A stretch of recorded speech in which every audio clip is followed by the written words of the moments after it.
Nous étions face à un choix cornélien face à la mort de Benjamin Netanyahou. Est-ce que c'était une vraie mort ou est-ce que c'était une mort simulée?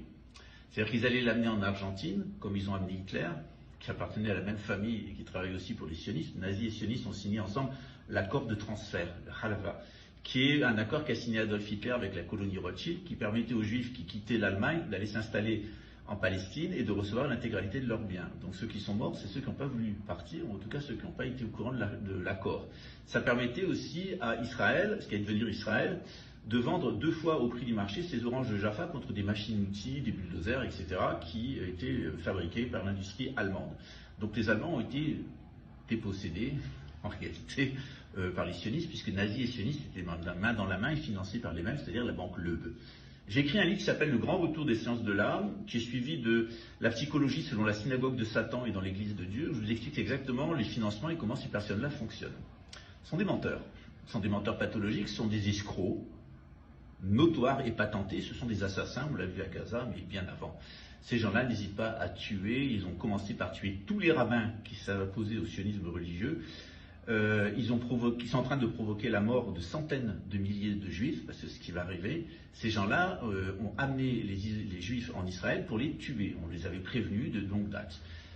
Tant que le Mashiach n'est pas là, on ne peut pas revenir en Terre Sainte. Or, ce qui est intéressant, quand on sait l'identité du Mashiach, c'est ce qui est en train de se passer. On y reviendra une autre fois. La question que nous sommes posée, c'est est-ce qu'ils vont simuler sa mort et le sortir, ou est-ce qu'il est vraiment mort? Voilà. À l'heure actuelle, eh bien, ils sont face à une communauté internationale qui n'arrive pas à manipuler aussi bien qu'ils le pensent, en tout cas une communauté de libres penseurs à laquelle vous appartenez, à laquelle j'appartiens. Et donc, on est face à une manipulation qui est très simple, qui vaut ce qui s'est passé sur la Lune, c'est-à-dire que le Mossad a préparé, a filmé sur place en motion capture, avec un personnage éventuellement vêtu de vert. On voit d'ailleurs qu'il n'y a aucun journaliste, etc. Puis c'est rocambolesque. Vous pensez bien que si on mettait des caméras de télévision avec des chaînes de télévision, notamment Al Jazeera, on les amenait à Hara, les Iraniens enverraient immédiatement un Fatah 2 qui serait là en 3 minutes ou 4 minutes pour exploser ce qui reste de Hara. Donc c'est rocambolesque comme histoire, rocambolesque. Aucun service de sécurité ne laisserait aller un ancien Premier ministre sur des ruines. D'ailleurs, vous remarquerez aussi dans son physique, mais je laisse d'autres internautes analyser les choses. Donc c'est un travail tout simple de motion capture.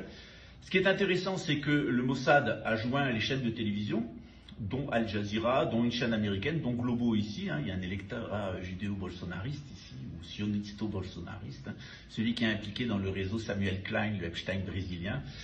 Et donc ils les ont joints, et en réalité ça passe comme ça. Donc ils ont préparé un enregistrement, ils l'ont diffusé vers la chaîne de télévision en disant que c'était en direct. Et la meute médiatique qui est à leur service et qui leur lèche les bottes s'est empressée de diffuser ce qui les a arrangeait. D'ailleurs la probité d'Al Jazeera, la probité de la chaîne américaine qui a diffusé, je crois que c'est Sky News, et la probité de Globo, elle n'est plus à faire puisque ces 3 chaînes ont été impliquées dans des scandales de pédocriminalité et de cannibalisme. Voilà qui vous avez affaire. Il est grand temps que vous ouvriez les yeux. Vous êtes face à des menteurs pathologiques, à une bande d'escrocs sortis du fin fond de la Catalogne et surtout à des assassins qui ont des pulsions extrêmement criminelles. Ils n'ont pas hésité, ces gens-là, à assassiner Dieu quand il s'était fait homme. Alors imaginez pour les autres.